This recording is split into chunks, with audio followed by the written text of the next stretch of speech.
Welcome to Nandu பாப்பா kitchen. இன்றைக்கி நம்ம கொத்தவரங்காய் வச்சு சூப்பராக ஒரு ரெசிபி பார்க்கலாங்க. இப்போ இந்த அளவு கொத்தவரங்காவை எல்லாத்தையும் சின்ன சின்னதாக கட் பண்ணி வச்சுக்கலாம்.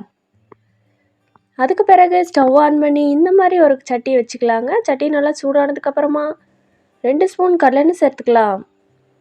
எண்ணெய் நல்லா சூடானதுக்கப்புறமா கடலைப்பருப்பு, உளுத்தம்பருப்பு, கடுகு எல்லாம் சேர்ந்து 1 ஸ்பூன் சேர்த்துக்கலாங்க. இப்போ இந்த கடுகு, கடலைப்பருப்பு எல்லாம் நல்லா பொரிஞ்சு வந்ததுக்கு பிறகு 2 பச்சை மிளகாய், 2 பெரிய வெங்காயம், 2 கொத்து கருவேப்பிலை இது எல்லாத்தையும் இதில் சேர்த்துக்கலாங்க. சேர்த்துட்டு நல்லா பொரிஞ்சு வர மாதிரி பச்சை மிளகாயோட வாசனையெல்லாம் போகிற மாதிரி நல்லா வறுத்துக்கலாங்க. இது ஓரளவு நல்லா வதங்கினதுக்கு பிறகு நான் 2 தக்காளி பொடியாக கட் பண்ணி வச்சுருக்கிறேங்க. அதையும் இதில் சேர்த்துக்கலாம்.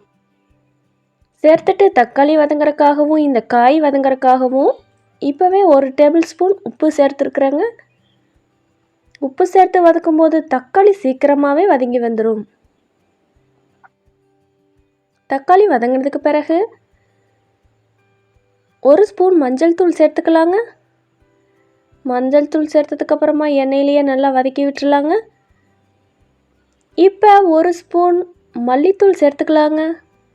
இந்த காயோட அளவுக்கு 1 ஸ்பூன் அளவு போதுமான அளவாக இருக்கும். சேர்த்துட்டு நல்லா கிளறி விட்டுருலாங்க. இப்போ நாம் கட் பண்ணி வச்ச கொத்தவரங்காவையும் இதில் சேர்த்துக்கலாங்க. நான் இவ்வளோ பொடியாக கட் பண்ணி வச்சுருக்கிறேன் பாருங்கள். இந்த மாதிரி பொடியாக கட் பண்ணிங்கன்னா தான் சீக்கிரமாக வெந்து வரும். காய், வெங்காயம், தக்காளி எல்லாம் மிக்ஸ் ஆகிற மாதிரி நல்லா கிளறி விட்டுலாங்க.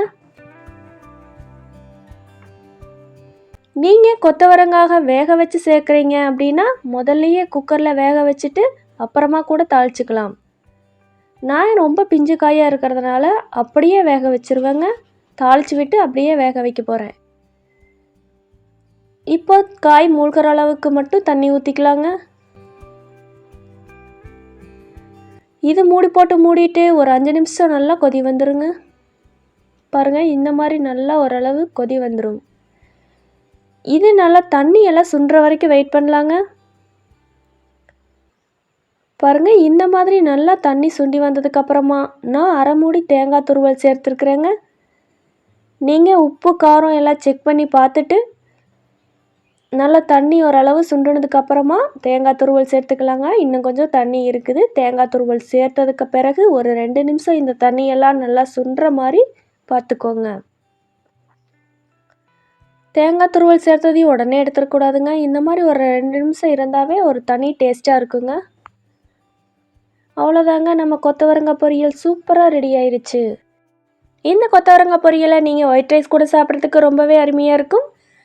சாம்பார் சாப்பாடு, வெரைட்டி ரைஸ் அந்த மாதிரி எல்லாத்துக்குமே ரொம்பவே சூப்பராக இருக்கும். இதேமாரி நீங்கள் ட்ரை பண்ணி பார்த்துட்டு எப்படி இருந்துச்சுன்னு சொல்லி கமெண்ட் பண்ணுங்கள். நம்ம நந்து பாப்பா கிச்சன் சேனல் லைக் பண்ணி, ஷேர் பண்ணி, சப்ஸ்கிரைப் பண்ணிடுங்க.